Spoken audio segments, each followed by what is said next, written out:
प्राची की माँ, आओ ये मिठाई खाओ, आज हम बहुत बड़ी खुशखबरी लेकर आए हैं। प्राची के पापा रमेश जी ने अपनी पत्नी सुधा जी से कहा।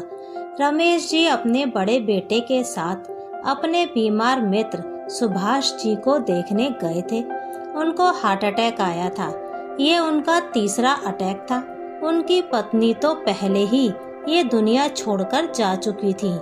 अब घर में 2 ही लोग बचे थे, रमेश जी के मित्र और उनका बेटा नवीन। सुभाष जी और रमेश जी बचपन के मित्र थे, बहुत ही अच्छी तरह जानते थे एक दूसरे के परिवारों को।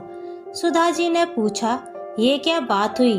आप तो सुभाष भाई साहब को मिलने गए थे, उनकी तबीयत क्या इतनी जल्दी ठीक हो गई कि आप मिठाइयाँ बांट रहे हैं?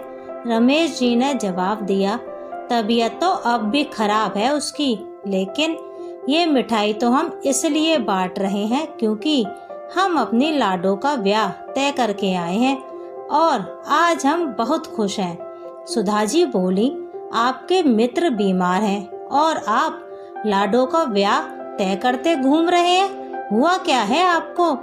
मेरी तो कुछ समझ नहीं आ रहा। रमेश जी ने कहा, सुनो, जब मैं हॉस्पिटल पहुंचा तो सुभाष आईसीयू में था, ऑक्सीजन लगी थी। मैं तो रोने लगा उसे देखकर। उसका बेटा भी वहीं था। सुभाष ने मुझे अपने पास बुलाया और बोला, यार रमेश, अगर मुझे कुछ हो जाएगा तो क्या मेरे बेटे को संभालेगा? मेरे जाने के बाद वह बिल्कुल अकेला हो जाएगा। मैंने कहा, कुछ नहीं होगा तुझे, तू बिल्कुल ठीक हो जाएगा। और नवीन मेरा भी बेटा है, मैं हमेशा उसका ध्यान रखूंगा, तू परेशान मत हो। तो उसने कहा, ऐसे नहीं, तू मुझे वचन दे कि अपनी बेटी से शादी कराकर तू उसे अपना बेटा बनाएगा और हमेशा उसके साथ खड़ा रहेगा। सुधा, मैंने हॉस्पिटल में उसके बेटे के सामने उसे वचन दे दिया। नवीन कितना अच्छा लड़का है ये तो तुम जानती हो, और हमारे सामने बड़ा हुआ है वो। हमें पता है कि उससे ज्यादा अच्छा लड़का हमारी प्राची के लिए कोई हो ही नहीं सकता। अब सुभाष खतरे से बाहर है और उसके घर आते ही साधारण तरीके से हम लाडो और नवीन का विवाह करा देंगे। सुधा जी ने कहा, जी एक बार लाडो से तो पूछ लेते। अरे सुधा, लाडो से क्या पूछना है? माँ बाप हैं उसके, गलत फैसला थोड़े ही लेंगे। मेरी लाडो तो वैसे भी कभी अपने पापा का सर नहीं झुकने देगी। वो मेरी बेटी है, जानता हूँ उसे। तुम ये छोड़ो और सबको मिठाई खिलाओ। रमेश जी कहते हुए अपने कमरे में चले गए। मम्मी पापा की बातें पास खड़ी प्राची ने जब सुनी तो उसके पैरों तले जमीन खिसक गई। मन ही मन सोचने लगी, ये क्या किया पापा आपने? एक बार मुझसे पूछ तो लिया होता। एक पल में ही कर दिया मेरी जिंदगी का फैसला। अब रोहन से क्या कहूँगी? कितना प्यार करता है मुझसे और मैं भी तो उसे उतना ही चाहती हूँ। मैं पापा से मना कर दूंगी, नहीं करनी मुझे नवीन से शादी। मैं रोहन से प्यार करती हूँ और उसी से शादी करूँगी। प्राची जल्दी से मम्मी पापा के कमरे की तरफ भागी। जैसे ही दरवाजे पर पहुंची तो रुक गई। मम्मी पापा बात कर रहे थे। याद है सुधा, जब हमारे बच्चे छोटे थे और मेरा एक्सीडेंट हो गया था तो कैसे सारा पैसा और अपना खून तक देकर सुभाष ने मेरी जान बचाई थी। जब हम गांव से शहर में आकर बस गए तो कितनी मदद की थी उसने हमारी गृहस्थी को बसाने में। बचपन से वो मेरा दोस्त कम भाई बनकर मेरे साथ खड़ा रहा है, हमेशा हमारा साथ ही दिया है।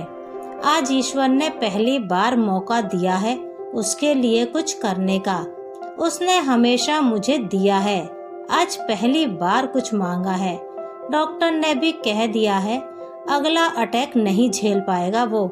सुधा, हम अपनी बेटी से कहेंगे कि उसका इतना ध्यान रखे, उसके घर को इतनी अच्छी तरह से संभाले कि उसे कभी हार्ट अटैक आए ही ना।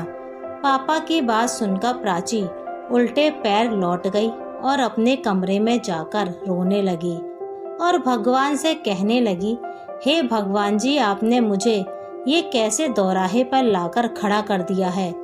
ना तो आगे ही जा सकती हूँ और ना ही पीछे। मुझे सही रास्ता दिखाइए भगवान। उसको पूरी रात नींद नहीं आई। उसके सामने पापा, रोहन और सुभाष जी का चेहरा घूमता रहा। अगले दिन उठी, अपने आंसू पोंछे और कॉलेज के लिए निकल गई। रोते हुए उसने रोहन को सब कुछ बता दिया। रोहन ने उससे उसका आखिरी फैसला पूछा तो उसने कहा, मुझे माफ कर दो रोहन, मैं पापा का साथ नहीं छोड़ सकती। मुझे ना चाहते हुए भी नवीन से शादी करनी होगी। अपने पापा को उनका वचन निभाने में उनका साथ देना होगा। मैं तुम्हारी होने से पहले उनकी बेटी हूँ और मुझे एक बेटी होने का धर्म निभाना होगा। तुम मुझे भूल जाओ और अपने जीवन में आगे बढ़ो। मैं तुम्हारा साथ नहीं दे सकती उन सपनों को पूरा करने में जो कभी हमने मिलकर देखे थे। I am sorry. और जोर जोर से रोने लगी। रोहन ने बड़े ही प्यार से उसका हाथ पकड़ा और बोला, अंतिम बार मेरे साथ पास वाले उस मंदिर में चलोगी जिससे बहुत सारी यादें जुड़ी हैं हमारी। मुझे कुछ मांगना है भगवान से। प्राची मना नहीं कर पाई और दोनों मंदिर पहुँचे। रोहन ने आंखें बंद की, प्राची का हाथ पकड़ा और मन ही मन प्रार्थना करने लगा। फिर वहां से चलने के लिए कहा तो प्राची ने पूछा कि क्या मांगा उसने। तो रोहन ने मुस्कुराकर कहा, मैंने भगवान से मांगा कि मैं जब भी पिता बनूं तो मुझे तुम्हारी जैसी बेटी मिले, जिसके लिए उसकी खुशी से बढ़कर मेरी खुशी मायने रखे, जो मेरे मान सम्मान और वचन के लिए अपना जीवन तक कुर्बान कर दे। मुझे तुमसे कोई शिकायत नहीं है, मुझे तो तुम पर गर्व है। तुम जैसी बेटियां तो किस्मत वालों को मिलती हैं। दोनों की आंखों में आंसू थे और वे अंतिम बार एक दूसरे के गले लग गए। रोहन के अच्छे दिल और समझदारी ने प्राची को एक बुरी बेटी बनने से बचा लिया था। अगर वह उसे मजबूर करता तो शायद वो अपने पापा के खिलाफ चली जाती। जो इंसान आपसे सच्चा प्यार करेगा वो कभी भी आपको कुछ गलत करने को नहीं कहेगा। मेरा सभी माता पिता से निवेदन है कि किसी को वचन देने से पहले एक बार अपने बच्चों के दिल में झांकने की कोशिश करें, क्योंकि हर लड़का रोहन नहीं होता और ना ही हर लड़की प्राची। मेरी लड़कियों के लिए भी यही सलाह है कि दुनिया का कोई भी इंसान आपके माता पिता से ज्यादा स्पेशल नहीं हो सकता। तो कभी किसी के प्यार के लिए अपने माँ बाप को ना ठुकराएं, क्योंकि जो लड़का आपको दिल से चाहेगा वह कभी आपको आपके माता पिता से अलग नहीं होने देगा।